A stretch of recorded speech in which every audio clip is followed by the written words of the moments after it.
hard to recognize massive change in the early stages. But the one truth we know from history is that change is inevitable, and those who miss it pay a price. Over 400 years before Christ, a Greek philosopher named Heraclitus taught us that change is the only constant.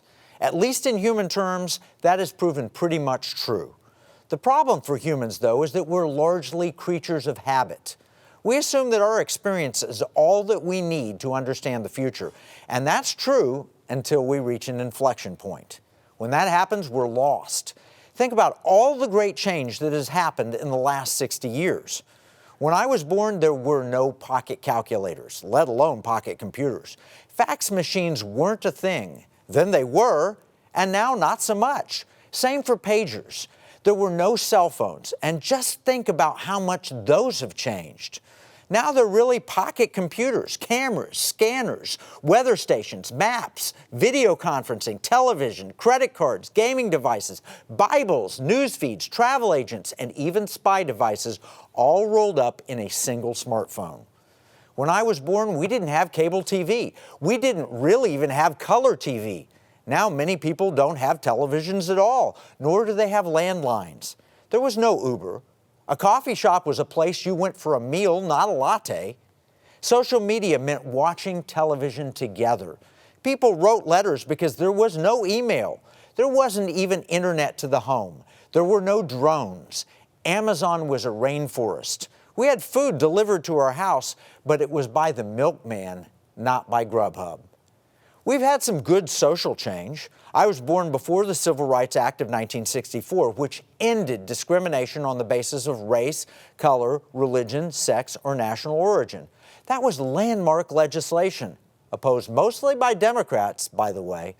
In fact, Democrat Senator Richard Russell from Georgia said, "We will resist to the bitter end any measure or any movement which would have a tendency to bring about social equality and intermingling and amalgamation of the races."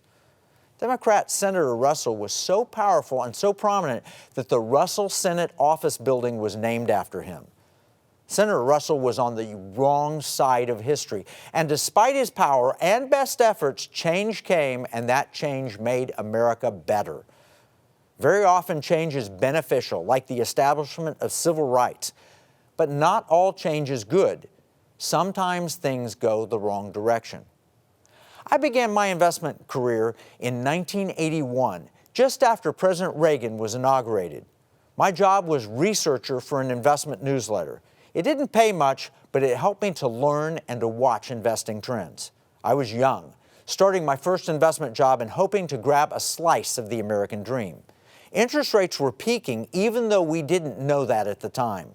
In fact, the average mortgage rate to buy a home was as high as 18%, as shown in the chart from the Federal Reserve. Things looked pretty bleak. What no one really understood, though, was the massive political change that had just occurred. Ronald Reagan was sworn in as the 40th President of the United States. He would team up with Paul Volcker as the chairman of the Federal Reserve to turn the economy around. They instituted supply-side economics, lowered taxes, and reduced regulation. And the Federal Reserve stopped the insane printing of money that was driving inflation higher. The economy responded. In fact, the Dow Jones Industrial Average had been really struggling up to that point. It hit the 1,000 level in 1966, but was down around 800 in 1981. That means you could have owned stocks for 15 years and lost money. That's what happens when interest rates rise so dramatically.